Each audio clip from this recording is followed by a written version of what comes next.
All right, so in our second part of our general Algebra 1 review, we're going to cover more specific types of functions. In this second part, we'll focus more on linear functions and how to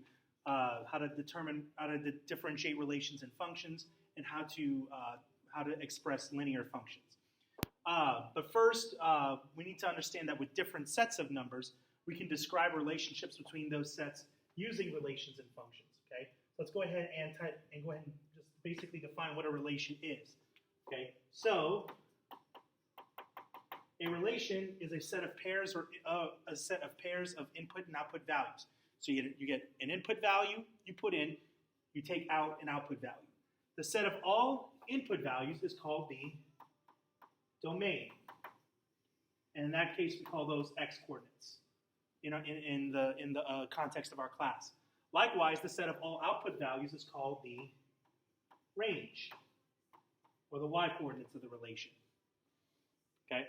So in any relation, you have your domain and you have your range. There are there are different ways that we can describe them. We can describe them verbally, numerically, graphically, and analytically, or also called algebraically. Right? Let's look at an example. So here's some examples of how to represent relations. So here you have your x and y's. So here's your domain. Here, my set of all x values. Here's my range. Those are my y values. We can also draw them in. We can also put them in an XY chart again. Again, you have your domain and you have your range. You can also use a mapping diagram. You can take a map, you can take an x value, map it to its specific y value. Or you can graph the relation.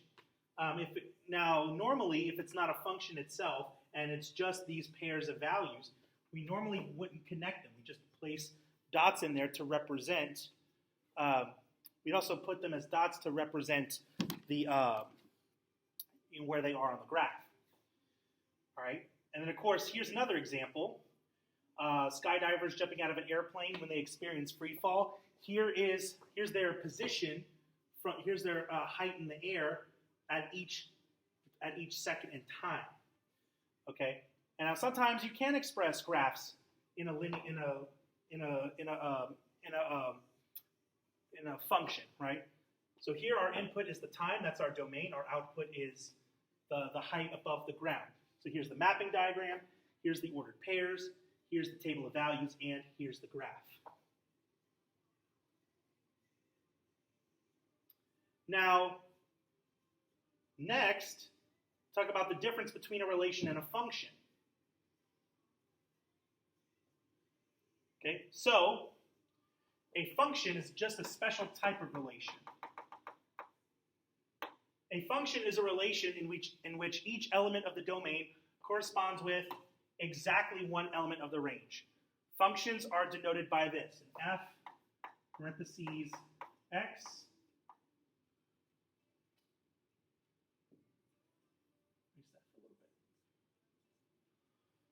Okay, here we go. And then it's read as f of x. So that's how we say it. We say f of x. In a function, the values of the domain, or the x values, are your independent variables, and the range are called the dependent variables. All right? Now, there are some functions where we can pretty much use any x value that we want, but the y values of that function are dependent upon what the x value is. Like say for example, if I'm looking for a specific y value, I need to find the x value for which that y value is true, right?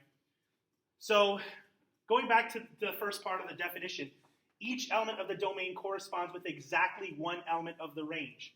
Okay, so let me give you 3 x values and 3 y values. if I'm trying to map this in such a way that it becomes a function, each x value is mapped to only one y value. Now the question is, can an x value be mapped to the same y value as another x value? Like for example, let's say this second x value is mapped to this first y value. Technically, that's still considered a function. Two x values can't be mapped to the same y value. However, an x value cannot be mapped to two different y values. I try to use this analogy, right? As a human being, we can't be in two places at once. I can't be here, and I also can't be at home watching my kids at the same time. However, both my wife and I can be in our home watching our kids. So two x values can be mapped to the same place, but an x value cannot be mapped to two y values at one time. Now, graphically, there's a way to determine this, and it's called the vertical line test. The vertical line test says that a relation is a function if and only if no vertical line passes through the graph of that relation more than once. Here's an example.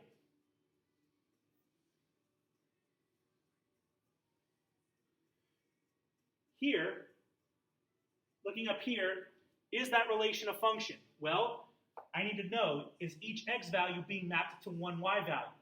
This one's not. This 2 is not being mapped to only one y value. It's trying to be in two places at once. We can't have that. That's not a function. If I look over here, I have two x values, negative 7, positive 7, being mapped to the same y value, but that's okay. I don't have any repeating x values. Graphically, here's what that looks like. See right here? See how this vertical line passes through the graph of this relation more than once? That tells me that this can't be a function. Now, if I were to cover this up and only use the top half, then it would be a function because it passes the vertical line test. But that's only applicable in certain situations. So here, these two right here are not functions because a vertical line can pass through that function more than once. This one passes the vertical line test because it only passes through once. Okay? So a vertical line cannot pass a graph more than once and be called a function. Okay?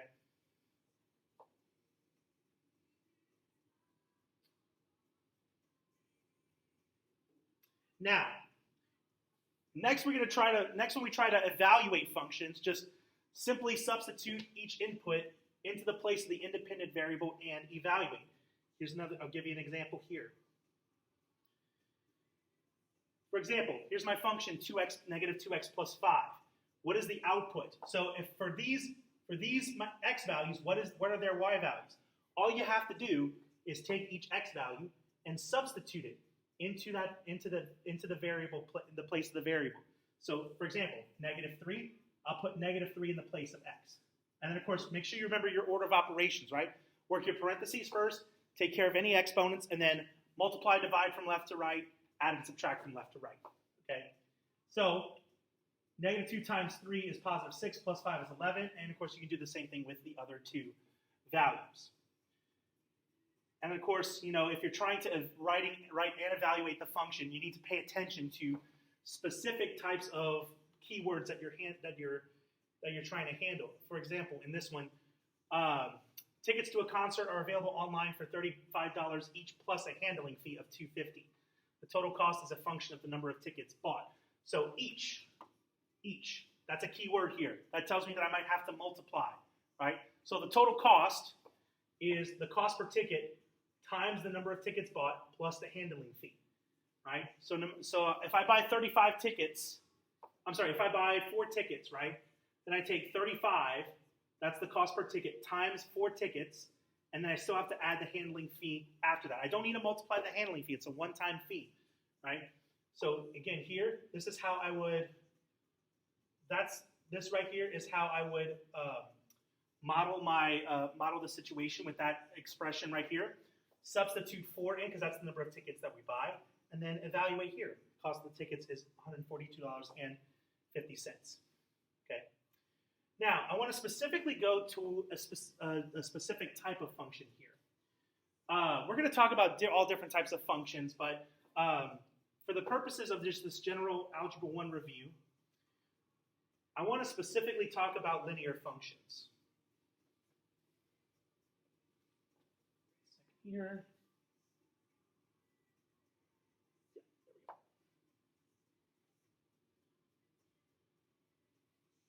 Okay, so what is a linear function? A linear function is any function of the standard form ax plus by equals c, where a, b, and c are real numbers and a and b are not equal to 0. I should really edit this. A and b are not equal to 0. Because now, is it possible that a or b could be 0? Sure, yes. There are linear functions where one of the two parts of the standard form is 0, but both of them at the same time cannot be 0. All right? This is what's called standard form. There are 3 different forms that we're going to cover for linear functions. This is one of them. We're also going to learn about point-slope form, and we're going to talk about slope-intercept form. And we're going to talk about how to convert to each form, how to convert to each form. All right, so one important part of linear functions is their rate of change. Now, their rate of change for linear functions is considered to be constant, but what is that rate of change called?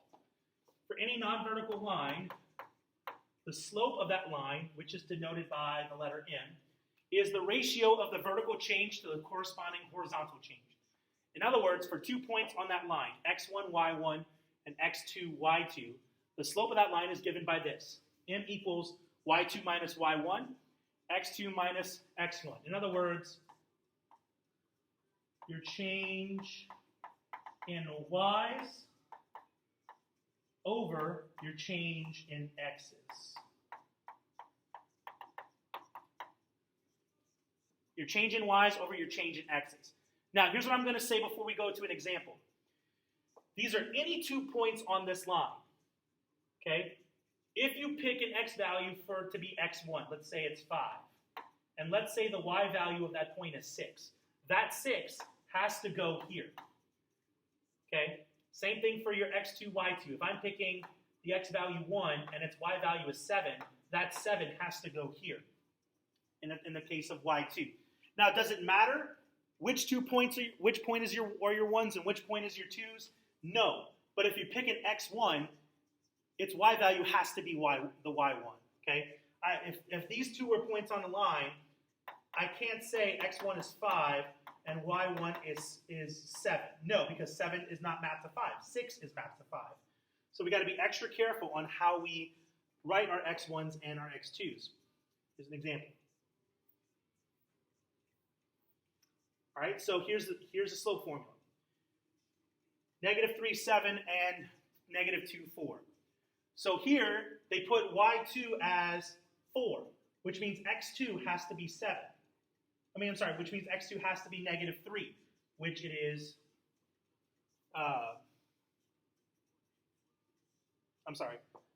y2 has to be 4.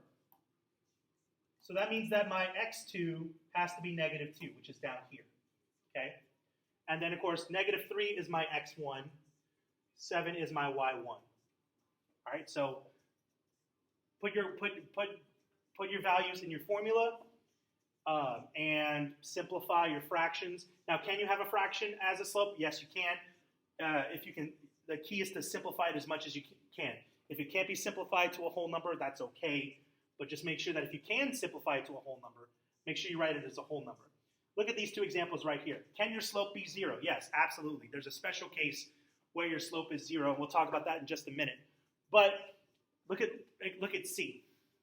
So for part C, my x2 minus x1 is 0. which means my denominator is 0. Now we can't divide by 0, so for that slope, we would call it undefined. It's considered to be undefined. All right, and there's this, and we'll talk more about that in just a second when we talk about different types of linear functions. Okay, because and it all has to do with the behavior of the graph of that function. Okay, so like I said, using that slope, we can determine what kind of behavior linear functions exhibit. Okay, so let's say your slope m is less than 0. If your slope is negative, then that means that the y values are decreasing, and the graph of your function falls from left to right. So my y values are getting smaller and smaller and smaller and smaller.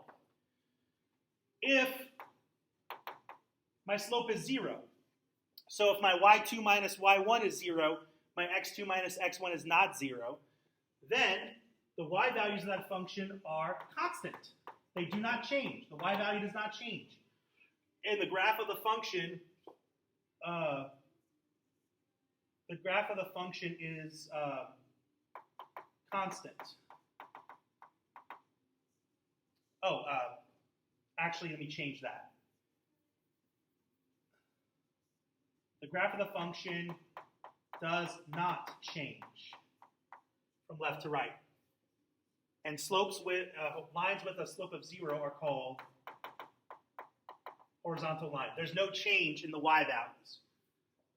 So it's not decreasing, it's not increasing, it's constant. However, if my slope is positive, then my function is increasing. And the graph of the function is rising from left to right. The graph of the function rises from left to right.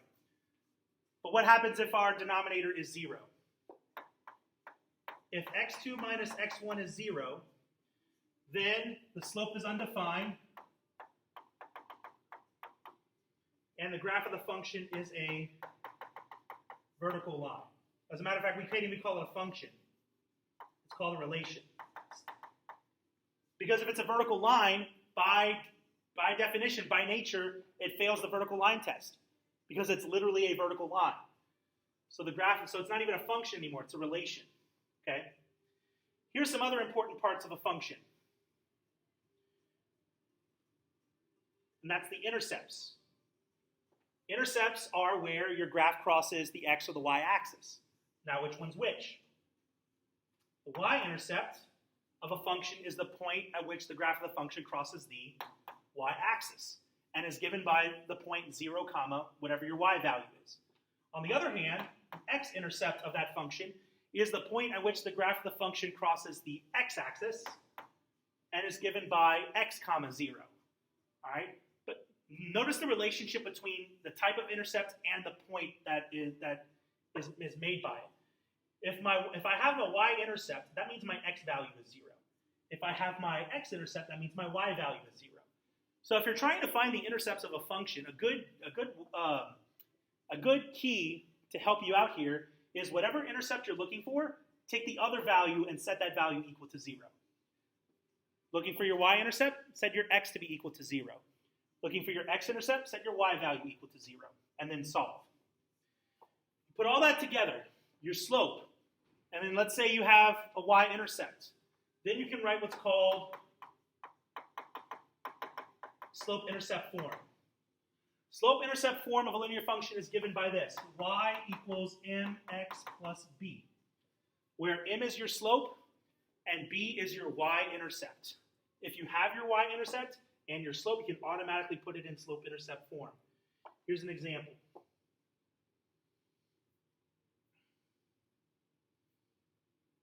Here we go. So here my slope is 1/5. My y-intercept is 0, -3. Well, in this example, this is my m, and then -3 is my b. So we're going to take all of that and just substitute. And then make sure you just simplify, right? So for example, plus and negative, it's the same thing as using a minus sign. In part B, you're only given 2 points, but you are given the y-intercept. So all you need to do is find the slope here. And here, that's where you look for, that's where you use the slope formula to come in. y2 minus y1. So they use the point 1, 1 also, so 1 minus 4. x2 minus x1, 1 minus 0. Simplify that, and my slope is 3. So again, here's my b, which is 4. Here's my m, which is negative 3. Apply it to your slope-intercept form. All right.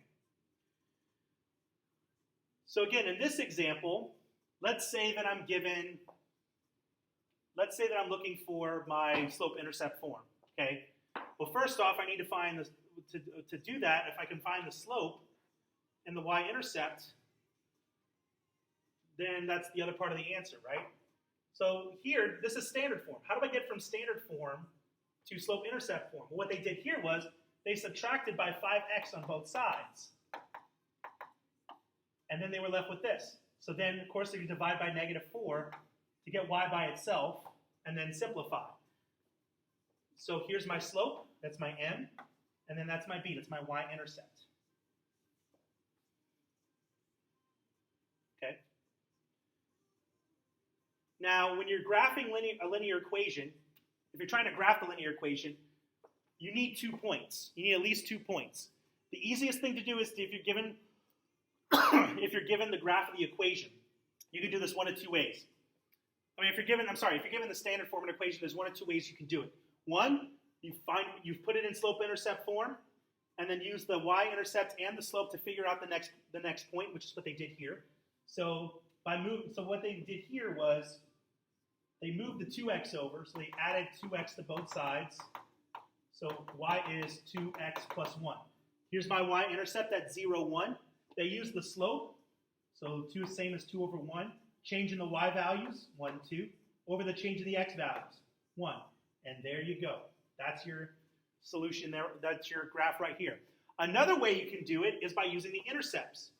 Now, if you put it in slope-intercept form, you already have your y-intercept. What about your x-intercept? Remember, for your x-intercept, you're going to set your y to be equal to 0. So that's negative 2x plus 0, which is just negative 2x, equals 1. Divide by negative 2. So x is negative 1/2. So my x-intercept is the point negative 1/2, 0. And if you look here, it crosses the x-axis right at the halfway point between negative 1 and 0. So that does count. That does look correct here. Okay? Next one.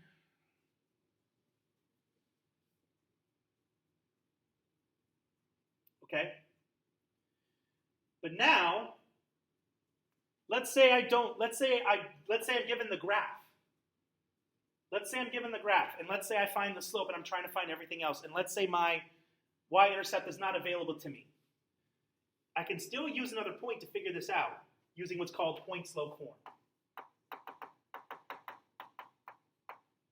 The point-slope form of a linear equation is this equation. Y minus y1 equals m times x minus x1, where m is the slope of the line, and x1, y1 is a point on the line. That's point-slope form. Okay? Good. Let me get to an example here. Now,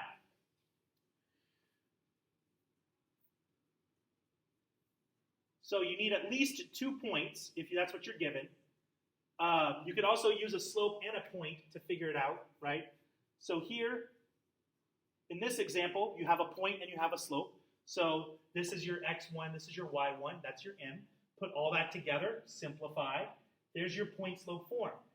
Now, if I wanted to, I could turn it into slope-intercept form. So that would mean distributing the 3/5, right? So that's y minus 2 equals 3/5 x. The 5's cancel out, so plus 3. And I can also add 2 to both sides. So my slope-intercept form would be y equals 3 over 5x plus 5. There's my slope-intercept form. I can also convert this to standard form. All I would have to do is move that 3/5 x over,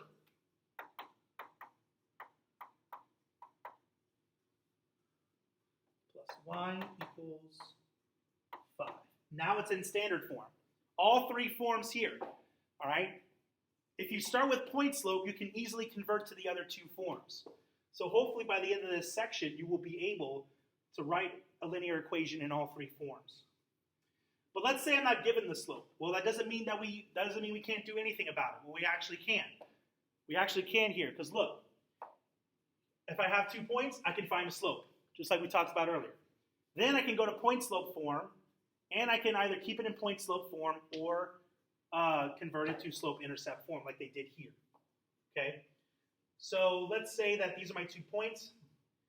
So I'm going to do y2 minus y1, x2 minus x1, and I get 3. And once you find your slope, you don't need both of those points anymore. You can go back to using only one of those points. So what they did here was after they find the slope, then they then from there they used this point to plug into this point slope form. Now, could they have used that point? Of course they could have used that point and gotten the same answer, right? What if my point is the y-intercept? Well, once you know what your slope is, you can automatically go to slope-intercept form because you have your y-intercept. Okay? Again, those are your three forms. Okay? And again, we talked about graphing an equation using intercepts. To find your intercept, just set the other value to be equal to 0 and solve, right? So here's my function, 3x plus 5y equals 15. If I find my y-intercept, set x to be 0 and solve. To find that's the y-intercept. To find the x-intercept, set the y to be equal to 0 and then solve. So my y-intercept is 0, 3. My x-intercept is 5, 0. Okay. But what about different types of lines here? What about different types of lines? Because there are different types of lines depending on what their slopes are.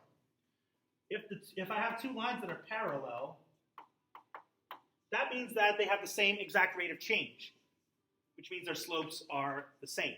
So if I'm looking for a line that passes through a specific point but is parallel to another line, I just use that same slope from that other line along with the point that it passes through to get my equation. If they're perpendicular, then we have a different story here. So let's say my first slope is a over b. If I'm looking for a slope of a perpendicular line to that, then I'm taking the first slopes opposite of their reciprocal. All right, which means that I'm going to take the reciprocal of my original slope and change the sign. If it's negative, I'm going to make it positive. If it's positive, I'm going to make it negative. Perpendicular lines should not have slopes that have the same sign. Perpendicular lines do not have slopes that are either both positive or both negative. Okay, they got to be opposites. And they have to be reciprocals of each other as well. Okay, let's look at an example here. All right, so here I'm looking for a line parallel to y equals 6x minus 2 that passes through the point 1, negative 3. So for its parallel, the slope here is 6. That means that the parallel line is also going to have a slope of 6. All right, and here's the point. Put it in point slope form, simplify, and then put it in slope intercept form. Here for this example, y equals negative 4x plus 2/3, right? Passes through 8, 5. If it's perpendicular, I'm going to take the reciprocal of negative 4, which is negative 1/4, and then I'm going to change the sign. I'm going to apply another negative sign. Negative over a negative is a positive, okay? So if my slope here is negative 4, then its perpendicular line is going to have a slope of positive 1/4. So here's your slope. There's your point. Put it in point slope form. Simplify. Write it in slope intercept form.